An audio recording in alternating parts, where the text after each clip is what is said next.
Morning, everyone. We're going to talk about Dr. Jan Golembiewski. Golembiewski. Did I say? Golembiewski. Yeah, all right. We're actually talking outside that, I messed it up. As you already pointed out, so we're talking about the science of design, the hidden ways in which architecture shapes human behavior, success, health, and well-being. As a positioning statement, I'm just going to say this quickly. As you've heard, I think a couple of people spoke about this already. Deborah spoke about it earlier. Our surroundings are not passive backdrops. They're really silent forces that shape how we live, think, feel, connect. And science now clearly supports the idea that specific design elements can directly affect our mood, our success, our well-being, even our longevity.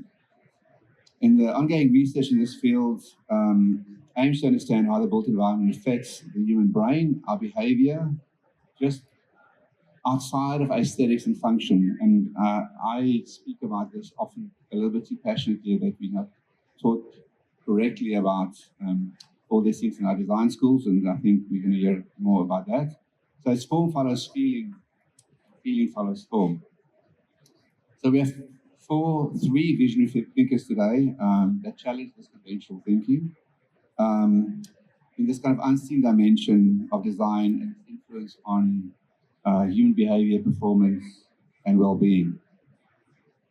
So just quickly, I'm Callie from Merwe. To pronounce my surname correctly, I normally say Vandermeer, but it's my fellow South African will call me out on saying it correctly. As we're a bit obsessed with applying science and design, really just because we understand how we can affect behavior and nudge people towards certain desired behavioral outcomes. And we do it through a process we call envirohacking. And if you want to know more, there's a stand right behind you there, COOOP.co. You can speak to Marina, don't know where she is, there she's in front, or Calvin, right in the back, Rob, you know where they are, there they are. Speak to them in the back there if you want to know more. So quickly, Laura, she's the CEO of the Living Future Institute of Australia. She has a master's degree in social ecology. She was recognized for work in 2022 as one of the top 50 women in global sustainability leadership by Sustainability X magazine. The organization is dedicated to creating socially just, culturally rich, and ecologically restorative communities by using the built environment as a vehicle for change. And then we have Georgina Blix. She's an Australian architect and founding director of Blix Architecture. And the studio uses the latest science of well-being to have meaningful impact. And she also does something quite remarkable, which I never knew existed until I spoke with her. She translates the Australian National Wellbeing Framework into practical guidelines for architects and the design community. I think that's something quite amazing, because it's quite a minefield there to get through and understand. And then Dr. Jan Golembiewski, messing it up again. Say it again. Golembiewski. Or just Golembiewski. will do. Dr. G. For now. I like that. Okay. Director of Psychology Design and uses neuroscience to drive innovative, evidence-based design, architecture, and urban design. His work has earned him 2 fellowships, one at the Center for Urban Design and Mental Health, and a second fellowship as the only designer in Schizophrenia Research Institute. And he's also held 2 professorship positions, one at the Bilkent University and adjunct professor at the Queensland University of Technology. Oh, that's quite a bit. All right. So the path, everybody has very different background, how they got here today and why they're sitting here today. And so I'm going to open this first question to everybody, because I think the road would be quite different. And I'll start here on my right.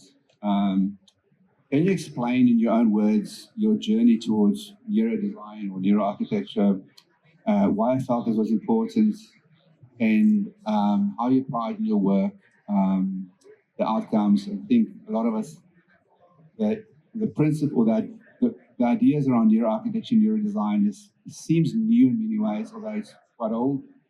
And I find that we have a lot of issues often trying to get people to understand what we're trying to do. So please explain your journey. Hi, my name is Georgina, and I'm an architect by training, urban designer. So about 20 years working in architecture. We're working primarily with the big developers, so Lendleases and Mirvacs, looking at large planned, scaled communities. So multi-mixed use, lots of apartments, usually open space community provisions. And we were getting a lot of these clients coming to us and saying, "Oh, we're gonna do a wellbeing precinct. We want to make this a place for people to flourish." And you'd hear those words over and over again, and we kept asking, okay, well, what does that actually mean? And the project manager at the time said to me, "Oh, well, I don't know, a yoga room, some plants on the walls." And that was my moment. That was my aha. Okay, so the idea of well-being and that we want to create social spaces for connection is hitting the market, but with very little science behind it. So I went down to Melbourne University and did applied positive psychology, with the idea that if there are psychologists out there defining well-being, that's a really useful definition for us to architects to just grab. So that was over 7 years ago now, and 5 years ago we started our own architecture practice, which is focused on providing that translation service really between what are psychologists saying around well-being, which is a highly evidenced and research-based area, and how can we translate that into what we do as architects, including policy, as you mentioned. So I think we'll talk a bit more about that in a little bit, but that's sort of my background. Thank you. Laura, over to you. Sure. I would trace mine back to coming from South Africa. I worked very much in the conservation space, and as I suppose as wild spaces start to disappear or be challenged, areas that are keeping captive animals like zoos are increasingly becoming part of the whole continuum of what it means to conserve species and wildlife. So I worked at the zoo both in Johannesburg and also at Taronga Zoo when I arrived in Australia. It was nice to still be able to see giraffes. But one of the things I loved about the zoo environment is they're quite evolved thinking about what it means to keep animals. It's gone from in the 70s and 80s thinking about what we called the 5 freedoms, which was freedom from fear, freedom from hunger, freedom from thirst, freedom from pain.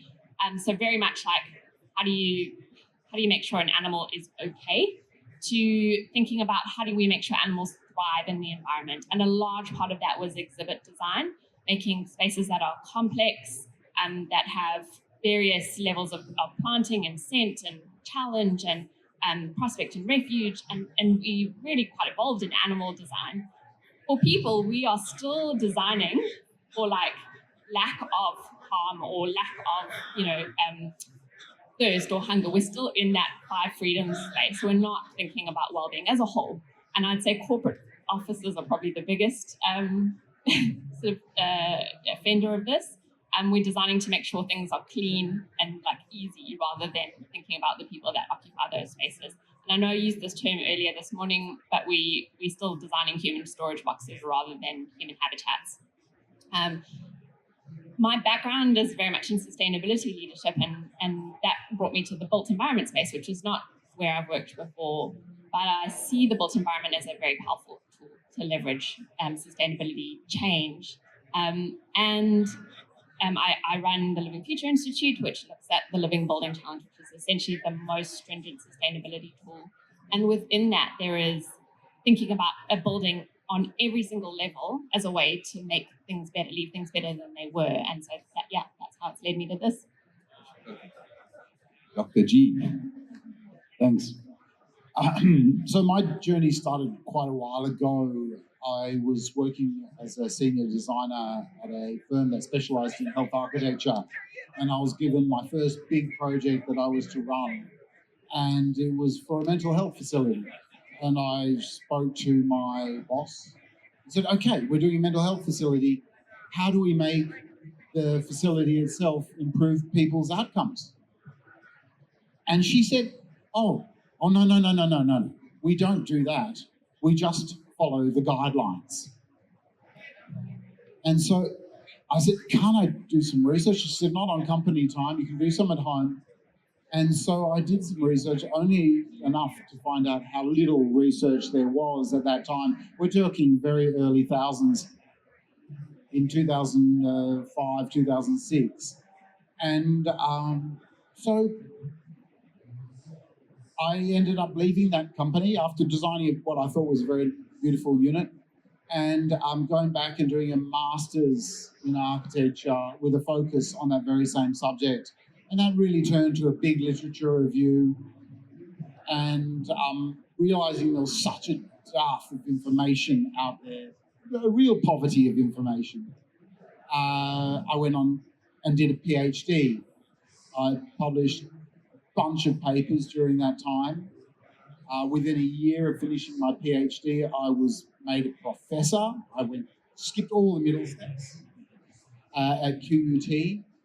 I've published over 100 papers on the subject of neuroscience and architecture with a focus on behavioral health, and that is behavior. And that's led me for the last couple of decades. So here I am. I want to stay with you a little bit because you and I had some conversations prior on the phone, and I asked a typical question, which I thought people would be interested in terms of how light and volume and texture and tonality impacts our behavior. And he said, no, that's a super boring question. I'm not going to answer that one. I'll give you the question to ask. And so, you've published 100 papers, you've been involved in this neuroscience industry for 20 years. Is there something in terms of your history, your kind of what brought you here today, your learnings that's unusual that you could, because I think just listening from the background there to all the talks this morning, there's a lot of similarity in what people share with the audience. And it revolves around those things that I just mentioned. So is there something that you could share with us that you have uncovered that you could bring to the audience that'd be super interesting along their journey, besides you? Thank you. Callie? I'm going to stand up for this because I want everyone to pay attention, because this is the subject of a book that I'm writing at the moment, and I've really distilled it into, this is years of research, hundreds of papers, and I've distilled it into one thought, and that is what we're designing are stage sets. We're designing stage sets, and within those stage sets, we can design the action that will happen. We only have one side of the equation, the design side. We've got the context. The other side is what people bring with them, what they know already. But there's a lot of shared information in what we know. We're very able to read an environment. We know what an environment means. Who in the audience here doesn't know that gold represents value, for example? We know that. We don't have to be told that. So as a designer, we have a vast catalogue of tools that we can bring into our stage sets to tell certain messages. But we shouldn't just concentrate on fractional messages. We should design an environment which tells a story. As long as we're telling a story, we can actually design people's behavior, and people will behave according to the story.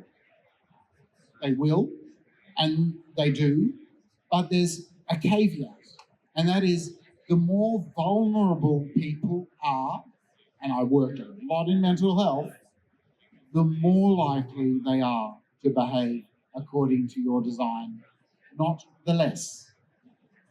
So we can be very specific in how we design. The more independent people are, the more free-thinking and free-willing people are, especially in environments that are positive, have an overall positive outlook, the more independence they will show. And that's good. That brings us to another part of the stage set. What kind of stories do we tell? We can design, our brains are geared for either positive stories or negative stories. There's no such thing as neutral. Our brains don't have a neutral gear.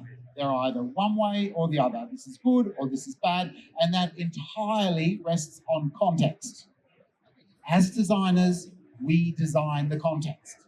So we have to design positive stories for people, and then they'll remember them as such, and they will behave in ways which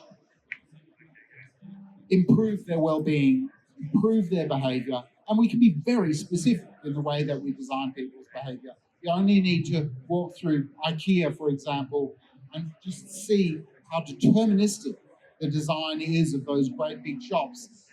They can make very minor changes in an IKEA, like they can raise those false ceilings by a foot or rise them up by a foot, and they will see changes at the cash register.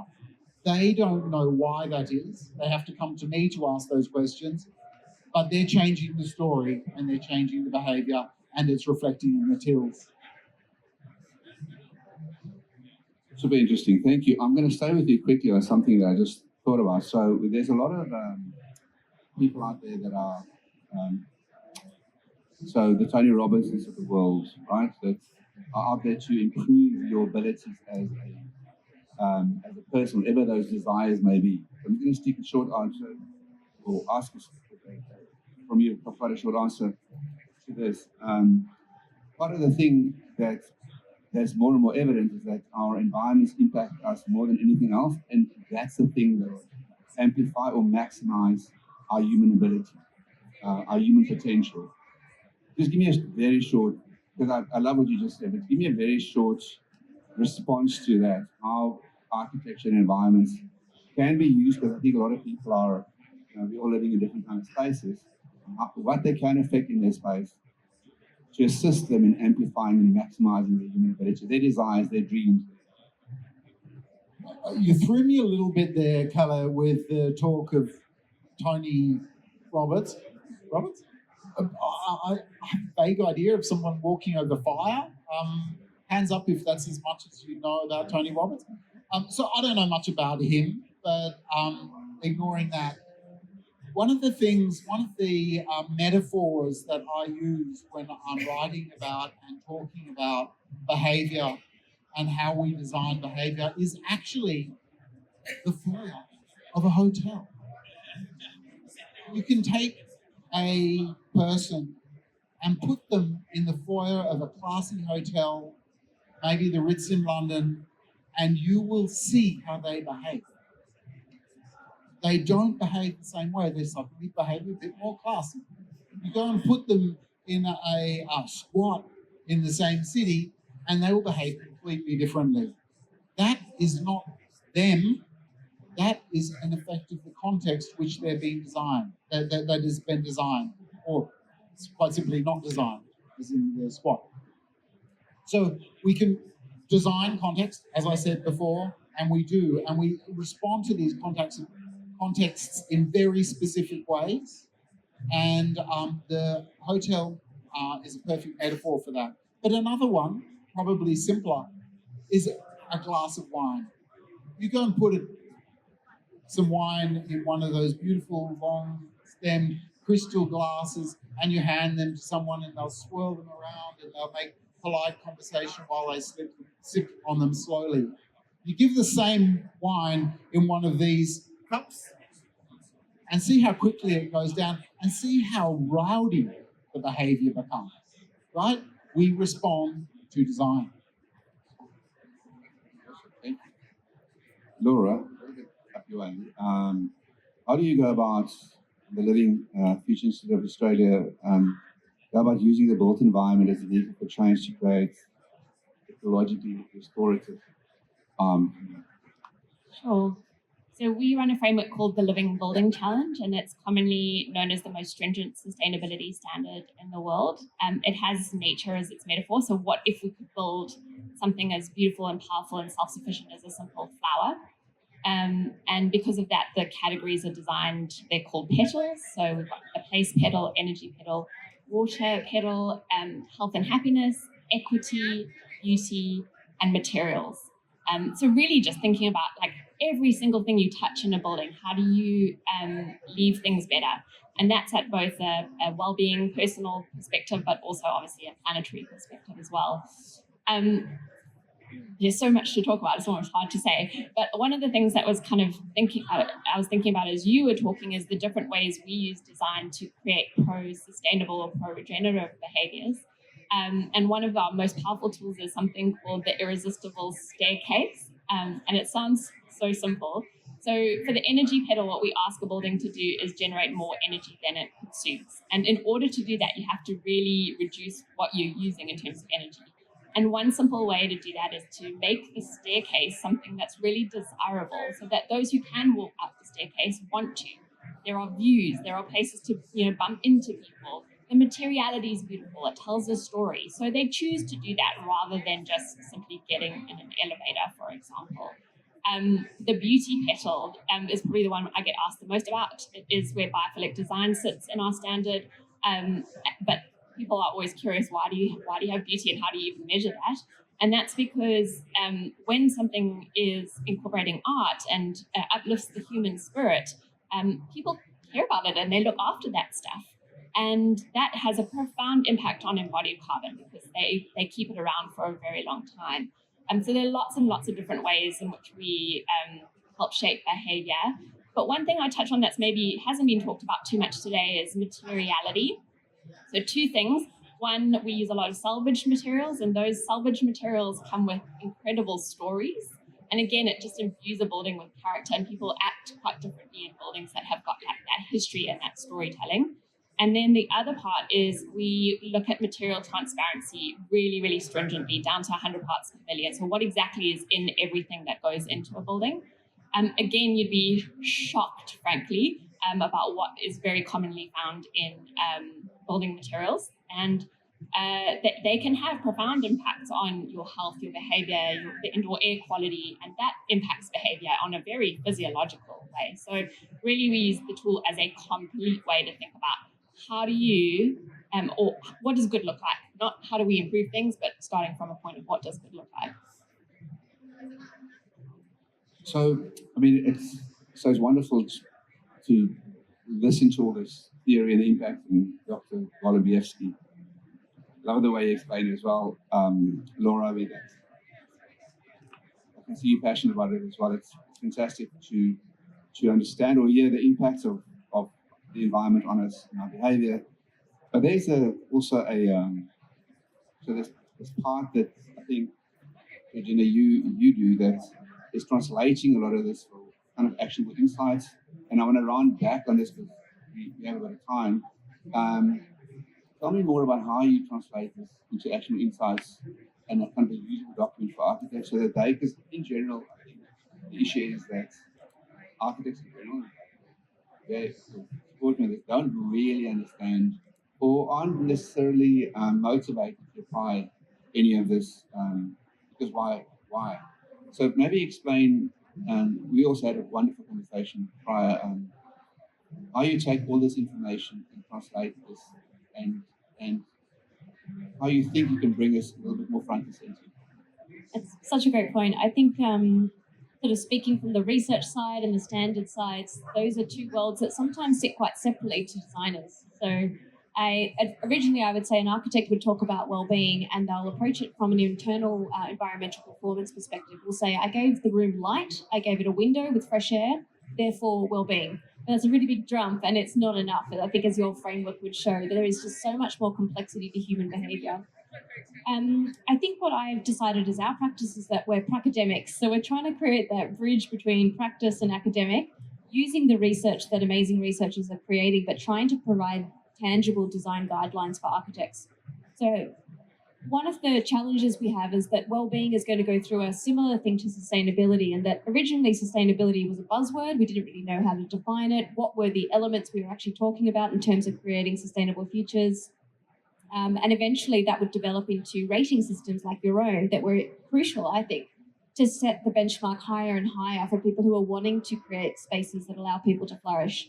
Well-being, I'm hoping, will go on the same trajectory. So at the moment in Australia, we have a national wellbeing framework. I don't know if anyone's read it, and it's interesting that we don't, because it's the government saying this is how we define wellbeing and this is how we're going to allocate funding. So in countries like the UK that have had national wellbeing frameworks around for a little bit longer, that has started to translate down to procurement. So there'll be procurement criteria around social value. How much value has your design company or can your architectural practice demonstrate that it has created through its projects? That starts to become a criteria for funding. But it also becomes a criteria for investment. So as a state government, New South Wales now has a state wellbeing framework as well. But it's very interesting because Say, for example, social cohesion. The World Health Organization has just stated that's one of the biggest challenges for the world at the moment is loneliness and social isolation. Social cohesion, the flip of it, when it's going well, is measured by New South Wales government at the moment by road toll deaths. I can hear a little bit of gap there. So that's how many people die on the road in a car accident. There's a big jump there between a road toll death, which, yes, does negatively impact social cohesion, but it's not a measure of social cohesion. So as an architect looking at the academic research, what are the rating tools that governments are using? We're seeing a gap between how government's discussing wellbeing at the moment and how we can use it as architects. So the first thing we've decided to do is to make our research publicly available just to see if it helps the industry. The first paper we did was a white paper on the National Wellbeing Framework and seeing what are the elements within the framework that are useful for architects. One, for example, is volunteering. It's a really common element of measuring personal wellbeing. It's one of the strongest influences on your own wellbeing, your ability to put forward time to helping others, something bigger than yourself. So if government knows that volunteering rates is a good measure of a successful, cohesive community, we then as architects can think about, well, what volunteer spaces are planned within our larger precinct planning? We're doing a large mixed-use multi-residential area. What spaces do we have for volunteering that we know has that positive impact? So part of it is about the type of mix of spaces that we do.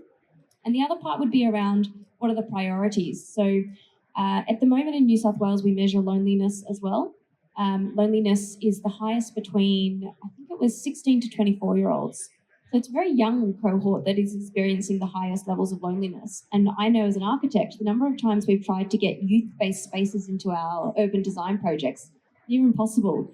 Councils have a very distinct opinion on teenagers and what they must be like, but often that's a result of having placed things like their skate park in neglected, unloved places in the community, under underpasses, which have no passive surveillance. Of course there was antisocial behaviour. It's not a reaction to the physical activity, it's a reaction to the design of the context, much like Jan was saying.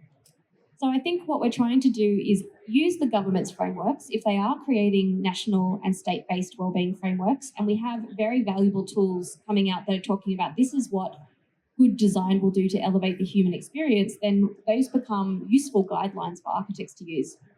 So we just recently did a Byron Hadley travelling scholarship around the world and was able to do research on social and affordable housing, which is a useful context to think about our most vulnerable communities, those who have gone through significant trauma, and how their behaviours change in relationship to the design.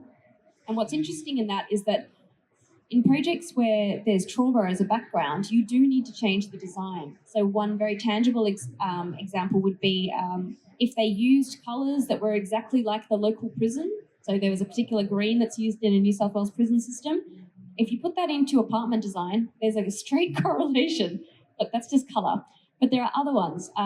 Placing for a particular a cafe or something that is a public space that invites you into it is a good experience. But if it's a loud cafe, that real banging of the coffee grinds, and that's a trauma-based experience, and that can be a very confronting thing to first arrive at. So we've got to balance the two. So I think it's a really interesting area, trauma-informed design, which is coming into social affordable housing.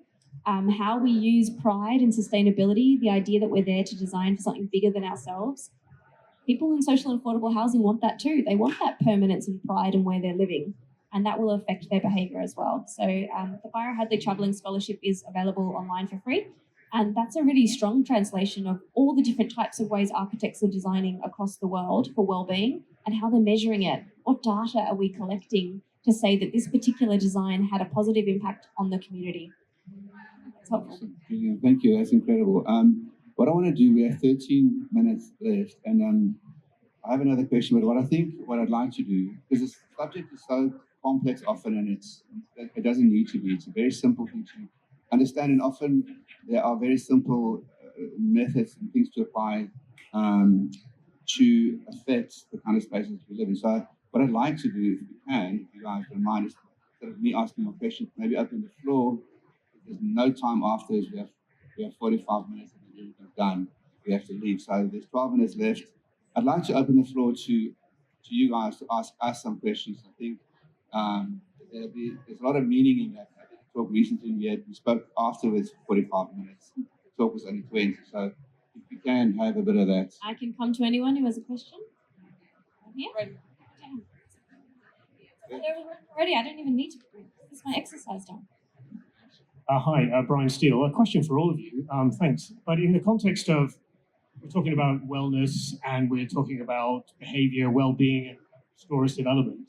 And in the context of where we are, which is hotels, so you have an environment that has a tremendous diversity, both in terms of multicultural, geographical, demographic, which probably means that the things that influence people by way of wellness and everything like that is a massive three-dimensional Venn diagram. So I'm wondering, what does the middle look like?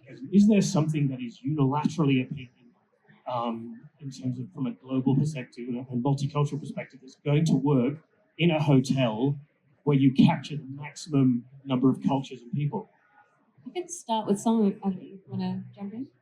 I'll do a quick answer just to set the scene. I had the same question when we started looking at the research from psychology. But what's interesting is that a lot of psychologists who study thriving, flourishing, or well-being have found that the factors that support well-being are fairly universal, and they are across all cultures. And so, for example, if you looked at the Seligman model, which looks at PERMA, he looks at positive emotions. So when we have beauty and joy, and that opens up our neural pathways and makes us open to more experiences around us. Engagement and flow, when time disappears when you're doing an activity. Relationships, meaning, achievement, sometimes we just like to win, and health. So those 5 or 6 elements seem to be, across all cultures and societies, important key elements for well-being. So I think that's quite useful for architects, that we can start with that as a framework. But yes, then I think the next layer down is to understand where is the background that they're coming from and what are the cultural differences. So just one very quick example, in Toronto, they had a social affordable massive open space that we visited. And instead of barbecues, they had put tandoori ovens because it was an Indian community that lived there. So it was understanding the nuance that we still want social connection, and it was a women's entrepreneurship project that allowed them to create a food market every Friday night with one minor tweak, barbecues to tandoori ovens. It's a good question. Thank you very much. I've put a lot of effort into this over the last 2 decades, and there are 3 things that we want to focus on in our design. The first one is basic and everyone does it, and that's design for manageability, design to make life easier, to make people's lives easier. The second is to design for comprehensibility, so that we understand where we are and what we need to do to get things done, so that we have a desire, we can meet that desire more easily. And third is to design for meaningfulness. It's the most difficult, because it is the most specific.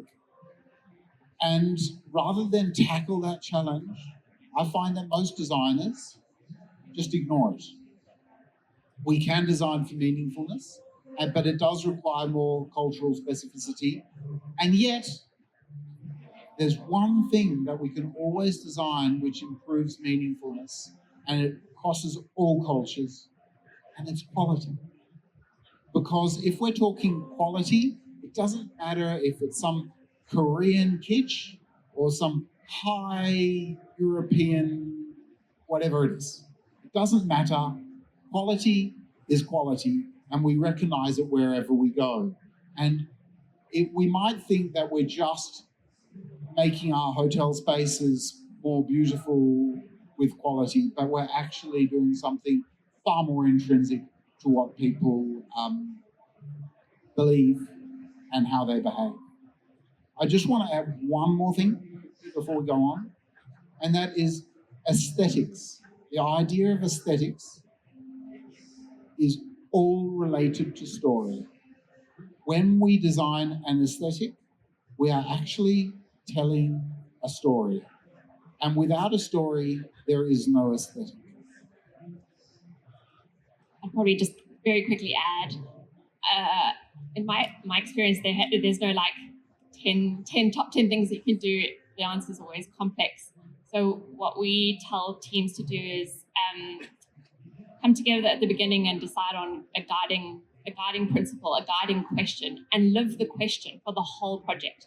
Of course, hotels, people go there to rest. So if it's not restful, like you're already failing. But then after that, what do you care about? Do you care about beauty, self-determination, really representing the city, whatever it is, have that question and hold it, and then design to that at every single stage. So my suggestion would be live the question, live your North Star. Yeah. I know that sounds flippant, but it isn't, because it really informs every detail. If I was even more cheeky, I would just, at the moment, I would pick loneliness and social connection as the most important thing that's universal and to the human experience, and something that we can design into hotels. So I think the sense of connection we have to the story, or to the people you meet as the staff, or to the other people that you are visiting that location with, those little informal interactions, the hello, the surprise encounter, meeting someone at the bar, we've lost some of that in our design, and bringing those moments back into everything from hotels to how we design apartments is just a great place to start. Any other questions? I'd love Deborah. to question. 95% of divorcees remarry. 87% of second marriages fail, and the statistics get subsequently higher for each subsequent marriage. So we're faced with a lot of single people who are suddenly requiring a table for one or a hotel room for one. What's your recommendations from a behavioural design perspective for designing for the lonely or designing for those who preferred singledom? I think the first thing is choice. Great question. As a single female traveling the world, I love the hotels, and the opportunities I look for are where they are giving me the opportunity to have that social interaction. I can retreat to my room and have that quiet time when you absolutely need it, but I have the choice to go to a lobby that has co-working spaces, that has a cafe that's working, that turns into a bar at night, so it's 24/7.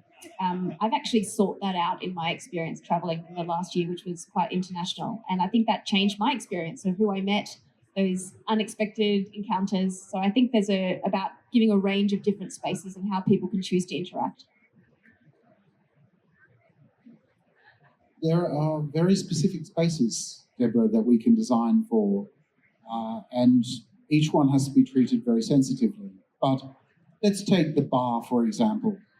If you're going to have a small table for one or two people, have that small table near the bar, so that if the person is sitting there is alone, that bar worker, that service staff can make some gentle conversation, maybe suggest where to go, maybe introduce that person to somebody else sitting somewhere else. I loved the American bar dinner. We don't have that here. It's a great typology. That's what I did for most of the American stay. Wow, such a specific question. I'm on my second marriage, so I was like, oh, but actually, our marriages these days last longer because we live longer than they did 100 years ago. So a different perspective on it. I think the choice piece is something that resonates with me. I travel a lot by myself.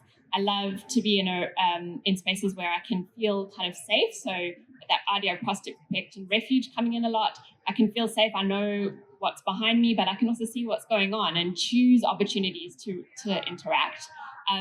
Creating things like those irresistible staircase moments where you are moving between spaces and you're creating opportunities to bump into each other, or nobody seems to talk in elevators, so they're not good bump spaces, I don't think.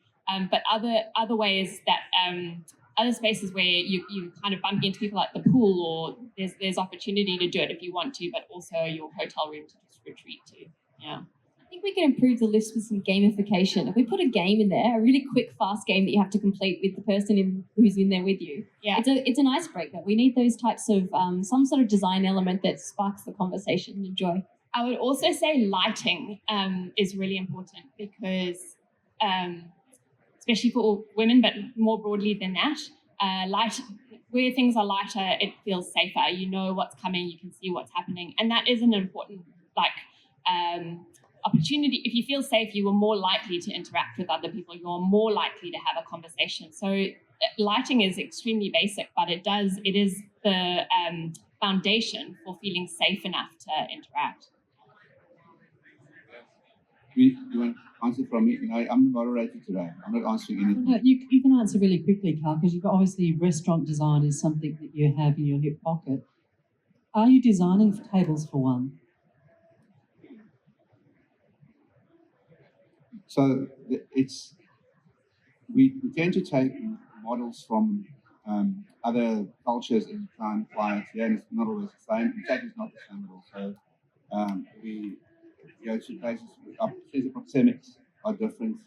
Our personal spaces, depending on the culture we're in. So in Australia has vast space, or I just came back from Dubai, vast space. So they bring these brands across, and I think people will sit together if they put a communal table, which they don't. It's a thing that happens in parts where we have identity, status, a thing. We go to Paris, people sit at a table. We don't do that. I mean, there's probably very little that I could add to that, but the answer is not in putting communal tables into communal areas, because that is not what brings people together. It's a lot of subtleties. I think Starbucks failed when they came here the first time because they're back on their feet now, but they did cardinal sin. In Australia, we talk to the barista. To your point earlier, by sitting at the bar, it's a connection.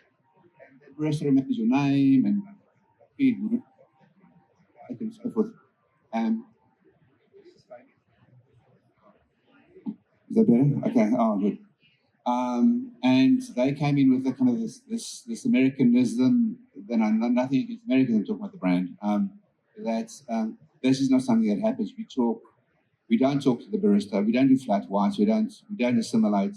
And so that's why they failed. Now they've changed it. So now they've brought in that connection again. But it's about connection. It's about understanding what those connection points are, and then really putting everything in place for that to happen kind of spontaneously. Like Dr. G said, it's a great example. We're out of time. Maybe one quick, we're flashing 43 seconds. Another quick question.